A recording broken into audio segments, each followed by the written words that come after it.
മുക്കപ്പുഴ നന്ദകുമാർ എന്ന ഒരു വ്യക്തി ഇദ്ദേഹം സമൂഹ മാധ്യമങ്ങളിലൂടെ പങ്കുവച്ച ഒരു പോസ്റ്റ് എന്നെപ്പോലെ തന്നെ നിങ്ങളിൽ പലരും വായിച്ചിട്ടുണ്ടാവും. കഴിഞ്ഞ ദിവസം നടന്ന ഒരു സംഭവത്തിന്റെ അടിസ്ഥാനത്തിലാണ് അദ്ദേഹം ഈ പോസ്റ്റ് കുറിച്ചിരിക്കുന്നത്. അതുകൊണ്ട് തന്നെ അധികം പഴക്കമില്ലാത്തൊരു പോസ്റ്റാണെന്ന് മനസ്സിലായി. ജസ്ന എന്ന കൃഷ്ണഭക്ത തന്നെയാണ് ഇവിടെയും വിഷയം. ഈ കൃഷ്ണഭക്തിയെ രക്ഷപ്പെടുത്താൻ കൃഷ്ണന്റെ ചിത്രം തന്നെ വേണോ എന്നതാണ് അദ്ദേഹം ഉയർത്തുന്ന സംശയം. ജസ്ന നടത്തുന്നത് ഹിന്ദു മതനിന്ദ പ്രവർത്തനം ആണ് എന്നാണ് അദ്ദേഹത്തിന്റെ വിലയിരുത്തൽ.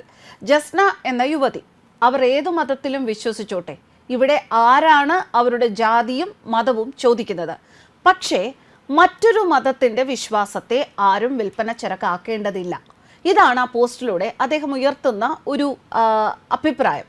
ഗുരുവായൂരപ്പദാസൻ എന്നറിയപ്പെടുന്ന ഭക്തനായിരുന്നു ഗാനഗന്ധർവൻ KJ യേശുദാസ്. അദ്ദേഹം പോലും ഈ മുസ്ലിം യുവതിയെ പോലെ ക്ഷേത്രാങ്കണം കളങ്കിതമാക്കാനുള്ള ദുർവാശി കാണിച്ചിട്ടില്ല എന്ന് അദ്ദേഹം ഓർമ്മിപ്പിക്കുന്നു. അദ്ദേഹം ചോദിക്കുന്നുണ്ട് ഈ പോസ്റ്റിലൂടെ ഹൈന്ദവ ബോധവൽക്കരണം വേണം എന്ന് അദ്ദേഹം ഊന്നി പറയുകയാണ്. ഈ പോസ്റ്റിലെ പ്രധാന ഭാഗങ്ങൾ പ്രേക്ഷകർക്കായി ഒന്ന് വായിക്കാം.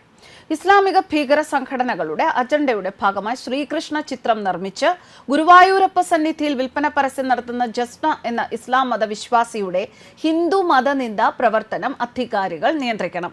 സ്വത്വബോധമുള്ള ഒരു ഹൈന്ദവനും ബാലാമണി താത്തയുടെ ഹൈന്ദവ നിന്ദയോട് യോജിക്കാനാകില്ല. അതില്ലാത്തവർക്ക് എന്ത് വാവും സംക്രാന്തിയും. ജസ്ന എന്ന യുവതി ഏത് മതത്തിലും വിശ്വസിച്ചോട്ടെ, ഇവിടെ ആരാണ് അവരുടെ ജാതിയും മതവും ചോദിക്കുന്നത്. പക്ഷേ മറ്റൊരു മതത്തിന്റെ വിശ്വാസത്തെ ആരും വിൽപ്പന ചരക്കാക്കേണ്ടതില്ല. ഹൈന്ദവന്റെ വിശ്വാസത്തെ ഇവർ ഹനിക്കുന്നുണ്ട് എന്നാണ് അദ്ദേഹം അഭിപ്രായപ്പെടുന്നത്.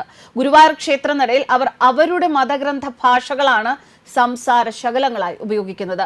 ഞങ്ങളുടെ അല്ലാ അല്ലാതെ വേറെ ദൈവമില്ല, അല്ലാ രക്ഷിക്കട്ടെ, അല്ലാനെ സാക്ഷി നിർത്തി പറയട്ടെ തുടങ്ങിയ അറബി പദങ്ങളാണ് അവർ ഗുരുവായൂർ ക്ഷേത്രനടയിൽ ഷൂട്ട് ചെയ്യുന്ന റീലുകളിൽ നിരന്തരം ഉരുവിടുന്നത് എന്നും അദ്ദേഹം ചൂണ്ടിക്കാണിക്കുന്നു.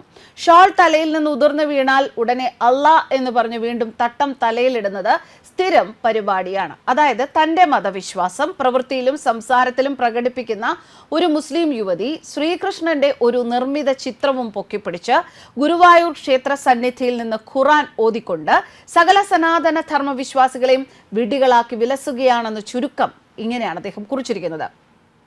ഹിന്ദു ഇന്ത്യ വിരുദ്ധ വിചാരവുമായി നടക്കുന്നവർക്ക് ഇതൊരു പക്ഷേ മതേതരത്വത്തിന്റെ മൂർത്തിഭാവമായിരിക്കാം. പക്ഷേ യഥാർത്ഥ മതേതരവാദികളായ സനാതന ധർമ്മവിശ്വാസികൾ ഇതിനെ മതനിന്ദയായിട്ടാണ് കണക്കാക്കുന്നത്. എന്ന് വെച്ച് ഞങ്ങളാരും അവരുടെ വീട്ടിൽ കയറി തലവെട്ടാനോ വീട്ടിലുള്ള ആബാലവൃദ്ധം സ്ത്രീജനങ്ങളെ ബലാത്സംഗം ചെയ്ത് കഷ്ണം കഷ്ണമാക്കി പൊതുനിരത്തിൽ വിതറാനോ പോകുന്നില്ല. സാമാന്യമായ ഒരു മര്യാദയ്ക്ക് അവർ യഥാർത്ഥ കൃഷ്ണഭക്തയാണെങ്കിൽ ആദ്യം വരച്ച ചിത്രം ക്ഷേത്രത്തിൽ സമർപ്പിച്ച ശേഷം അവരുടെ ചിത്രശേഖരം വിൽക്കുന്ന ഒരിടം അവരുടെ വീടിനോട് ചേർന്ന് അല്ലെങ്കിൽ ഗുരുവായൂരിൽ തന്നെ എവിടെയെങ്കിലും ഒരു കട സ്ഥാപിച്ചുകൊണ്ട് ഉപഭോക്താക്കളെ അങ്ങോട്ട് ക്ഷണിക്കുകയാണ് വേണ്ടത്.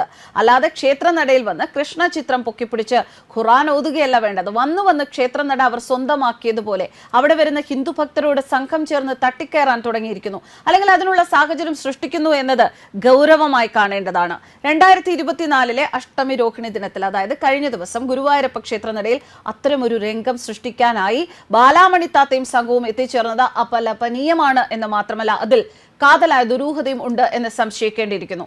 അവിടെയാണ് അധികാരികളുടെ മൗനത്തെ നാം ഗൗരവമായി കാണേണ്ടത്.